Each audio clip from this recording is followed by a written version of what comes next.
Bienvenue dans ce nouveau numéro de Crise et Identité. Nous recevons le docteur Franck Habineza, chef de l'opposition rwandaise, président du Parti démocratique vert du Rwanda, et également président de la FEVA, Fédération des Verts d'Afrique. Avec lui, nous allons évoquer la situation politique au Rwanda, d'autant plus qu'il est l'initiateur du recours contre la révision de la Constitution à la Cour suprême du Rwanda.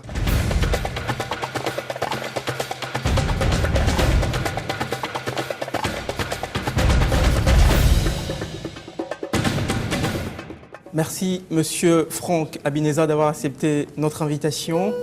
Justement, l'actualité politique au Rwanda, c'est ce mandat de trop de Paul Kagame. Et vous êtes initiateur d'un recours devant la Cour suprême du Rwanda.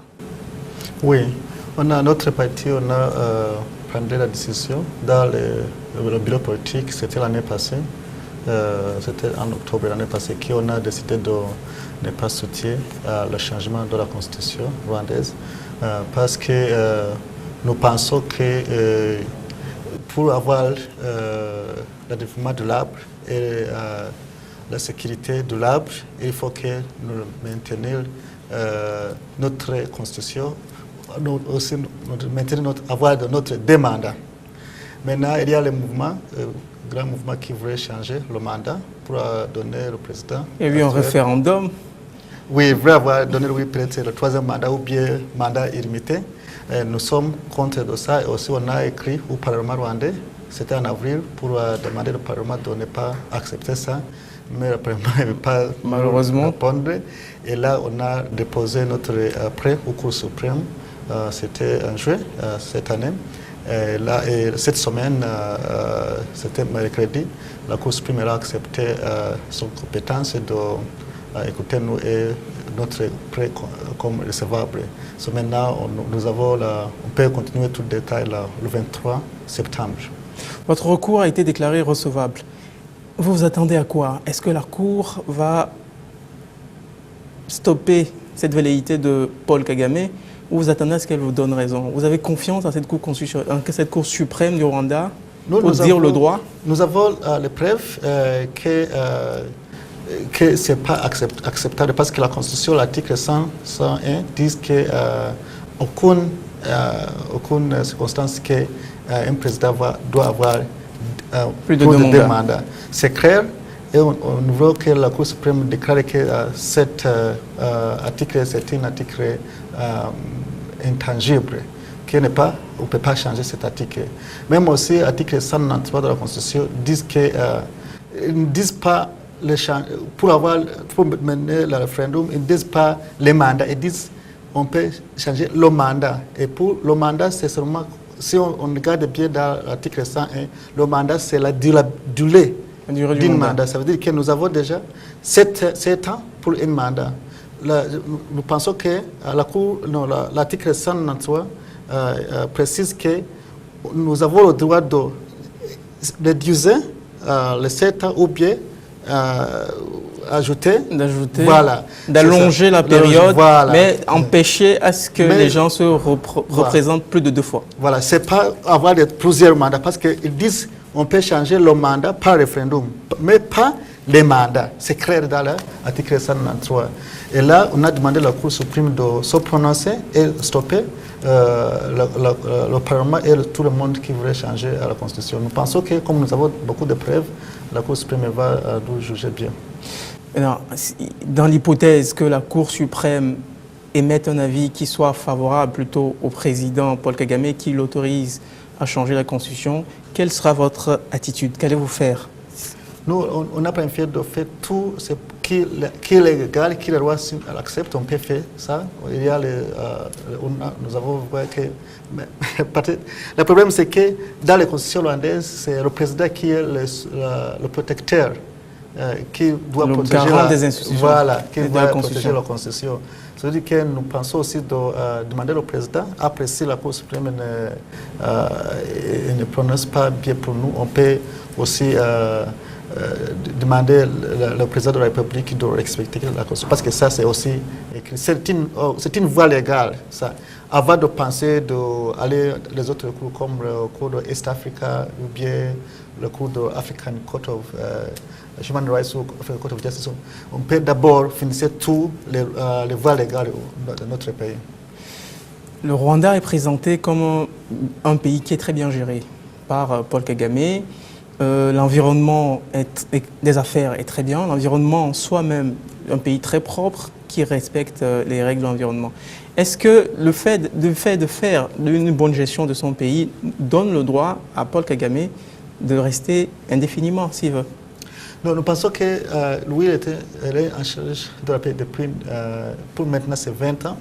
Nous pensons que s'il continuait de gérer le pays, c'est possible que maintenant il va détruire les bonnes choses qu'il a fait. C'est bon maintenant de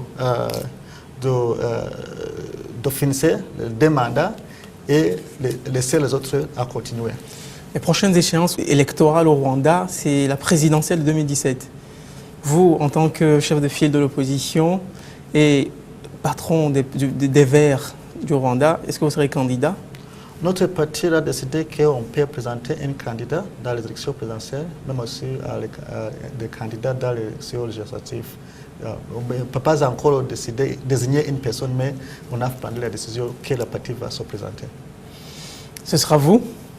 Le parti n'a pas encore désigné une personne, mais on a pris déjà des décisions qu'on peut se présenter dans les élections. Mais on va décider. C'est 2017, maintenant c'est 2015, il y a le temps de décider ça. Est-ce que vous pensez que vous avez les moyens, vous êtes en possibilité de battre Paul Kagame dans les urnes? Oui, on a commencé, on a installé maintenant dans le pays, nous avons notre instance dans plusieurs, maintenant 15 districts dans le Rwanda. Aussi, nous avons les représentants de partis dans chaque district, ou chaque secteur au Rwanda. Nous continuons d'établir notre parti au niveau local. Nous pensons qu'en 2017, nous sommes prêts de combattre. Le petit voisin ou le grand voisin du Rwanda, c'est le Burundi qui a fait des élections présidentielles cette année un peu difficiles. Quel regard, vous, en tant que Vert du Rwanda, vous portez sur la situation au Burundi? Vous voulez éviter cela? Nous pensons qu'il faut que nous évitons le même scénario, le même cas de Burundi. Nous ne voulons pas avoir les mêmes problèmes là-bas. Mais c'est pourquoi toujours demander au gouvernement de respecter la loi, de respecter la Constitution, pour ne pas avoir les mêmes problèmes. Même si nous avons des cas différents, mais toujours si un leader changer la Constitution, toujours il y a les problèmes après. Vous êtes le président de la Fédération des Verts d'Afrique. Vous êtes à Lomé dans le cadre de la première rencontre des femmes et jeunes Verts d'Afrique. Alors, il faut nous dire un peu plus sur ce mouvement-là, ce mouvement des Verts en Afrique.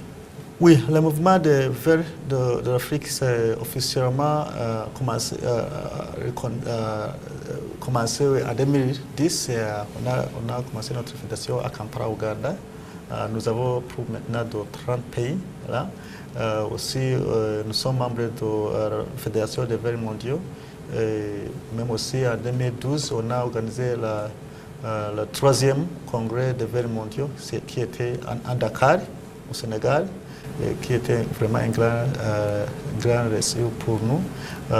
Nous avons notre reconnaissance au Burkina Faso, qui nous était légalisé en 2012, en juin, et nous avons notre secrétariat, siège au Burkina Faso. Alors, cette rencontre de Lomé, c'est quoi un peu les objectifs de cette rencontre, de formation des jeunes et des femmes? Voilà, c'était renforcer les capacités des femmes et les jeunes, particulièrement pour avoir les capacités de participer dans les élections et aussi pour faire de bonnes campagnes. Parce que maintenant, nous avons beaucoup d'élections dans notre région et nous voulons que les femmes et les jeunes participent bien et gagnent aussi les élections. C'est le grand objectif. Mais aussi, on a établi des fédérations de jeunes verts au niveau de l'Afrique de l'Ouest, aussi les fédérations des femmes verts en Afrique de l'Ouest. On a fait ça. Et nous avons maintenant le comité de l'Afrique de l'Ouest des jeunes et de l'Afrique de l'Ouest des femmes. Et ça, c'est une grande ressource pour nous. Et ça, c'est à commencer ici. Alors, quelle est la situation des partis verts sur l'Afrique, sur le continent africain? Est-ce que dans certains pays, vous avez des députés et dans certains pays, vous êtes susceptible de prendre le pouvoir? Parce que c'est votre objectif. Oui, parce que notre objectif, c'est avoir le pouvoir. On a 4 députés au Madagascar. Aussi, nous avons des députés congolais. Nous avons... C'était l'année passée un ministre de l'Environnement, même si ministre de Pêche au Sénégal, au Burkina, le président là-bas est maintenant candidat présidentiel, mais il était ministre d'État. Nous avons aussi membre du Parlement là-bas, au Burkina Faso, c'est notre vice-président. Nous avons aussi au Tchad un député là-bas. Et il y a plusieurs aussi, un Égyptien, un sénateur, Maurice, ministre. Vraiment, le mouvement s'est agrandi, on a participé beaucoup dans les élections et c'est notre objectif de contribuer dans notre politique de notre pays. Même aussi, on a planifié comme on a mené la fédération régionale, nous voulons aussi participer bien dans l'organisme d'État au niveau régional comme CEDEAO, comme East African Community, comme African Union, nous voulons participer là-bas. C'est aussi notre objectif pour donner notre avis dans toutes les décisions-là. Alors, quelles sont les grandes lignes de votre programme de société, votre projet de société? Si un jour, un de ces partis verts parvenait à conquérir le pouvoir d'État, comment est-ce que ce pays-là serait géré? Vraiment, notre grande ligne se base dans 6 principes, c'est la sagesse écologique, justice sociale, démocratie participative, la promotion de non-violence, respect de la diversité et le développement durable. C'est notre programme politique se base dans 6 principes. Mais nous, au Rwanda, on a ajouté protection de la droit de l'homme. Oh. Ça va de pair, protection des droits de l'homme et protection de l'environnement. Oui, on a ajouté ça parce que nous pensons que c'est une autre chose qui nous voulons promouvoir beaucoup au Rwanda aussi. Mais aussi la justice sociale, c'est très important, même aussi économique. La justice économique, tout ça, c'est notre objectif. Mais vous connaissez, de chaque pays, il y a des différentes réalités. On ne peut pas s'y opposer. Si au Togo, il veut mettre beaucoup d'efforts dans l'écologie, c'est son droit. Mais si nous, au Rwanda, on a mis beaucoup d'efforts en démocratie, c'est pourquoi notre parti s'appelle Parti démocratique vert. Parce que nous voulons avoir beaucoup de démocratie. Mais si on voit la démocratie, on veut aussi ajouter les autres efforts dans l'écologie, la justice et tout ça, social. Voilà. Est-ce que vous pensez que ces idées-là, écologiques, la sagesse écologiste dont vous parliez tout à l'heure, peuvent assurer la prospérité pour les pays africains? Parce qu'aujourd'hui, on prend modèle ceux occidentaux qui ont choisi une économie capitaliste. Mais vous connaissez que maintenant, nous avons le problème de changement climatique qui affecte tout le monde. Et ici, en Afrique de l'Ouest, vous avez les preuves. Vous avez le problème du Sahel ici, vous avez les déserts, la désertification ici, vous avez le problème d'inondation, le problème de tremblement de la terre, tout ça, ça existe. Ce n'est pas les théories, c'est les choses qui en vivent ça. C'est nous qui vraiment avoir le propre programme pour mener au gouvernement pour changer tout ça. C'est le parti vert qui va changer ça. Vraiment? Oui. Donc l'avenir de l'Afrique s'écrit en vert? Oui, vraiment, c'est notre objectif d'avoir une Afrique verte, une Afrique protégée, une Afrique durable. Parce que si on ne protège pas notre environnement, toutes les choses qu'on a fait vont être utilisées par la même planète. Voilà. Au Rwanda, vous les Verts, vous êtes premier parti d'opposition, vous avez dit. Oui. C'est très intéressant. Comment est-ce que vous vivez cela là-bas? C'est difficile. On a pendant 4 ans de mandat du gouvernement de notre reconnaissance. On a commencé en 2009, c'était vraiment très difficile. Nous étions battus par les personnes dans notre congrès. On a eu beaucoup de problèmes. Mon vice-président a été assassiné en 2010. Et moi aussi, j'étais obligé de quitter le pays, aller en exil. Justement, j'avais envie de vous demander ça. J'ai allé en exil en Suède, j'ai resté là pour 2 ans. Et après, j'ai planifié de retourner au Rwanda. Et quand je retournais en fait de 2012, j'ai demandé encore de reconnaissance de notre parti. C'était encore difficile. Mais finalement, en 2013, auguste 2013, le gouvernement nous a acceptés. On a commencé en 2009, en auguste. On a été acceptés en auguste 2013, c'était 4 ans. Et là, malheureusement, on a accepté, c'était vendredi, et la date limite de déposer le candidat pour les législatives, c'était lundi. On n'était pas le temps de préparer pour la... Donc vous n'avez pas de député actuellement. Voilà, mais nous pensons que la prochaine législative, on peut se préparer. Ce n'est pas facile, comme je disais, nous avons les membres qui actuellement en prison et les autres, même les autres membres étaient maintenant en exil, mais je pensais qu'on a maîtrisé la situation, nous comprendrons bien maintenant, et avec l'expérience de l'exil, avec toute l'expérience de ça, nous comprendrons que c'est nous qui avons la solution pour un Rwanda durable. La solution pour un Rwanda durable, oui. Un Rwanda probablement vert. Oui. Merci d'avoir accepté notre invitation, Dr Franck Habineza.